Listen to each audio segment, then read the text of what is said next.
আচ্ছা বলেন তো কোন জিনিস বইসা রাখলে সুখ হয় না? কোন জিনিস বসে রাখলে সুখ হয় না? সেটা হলো মন। মনকে কোনো সময় বসে রাখলে জীবনে সুখ হয় না।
আমি যে জুনিয়র হিরো হলাম ওকে বলবেন না উঠি, ঠিক আছে? তোমার জানলে সমস্যা হয়ে যাবে।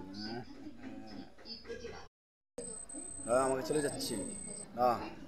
এবার দেশের আমি দেখেন, আমি একজন রোবট ম্যান। আমাকে পুরো দেশ নিয়ে গবেষণা করতে হয়। সরকার আমাকে যা বলছে আমাকে তা করতে হবে অবশ্যই। আমি 15 বছর দিয়েছি। হ্যাঁ দেখতে পাচ্ছেন আমরা খুব ভয়ঙ্কর একটা দুর্ঘটনা ঘটছে।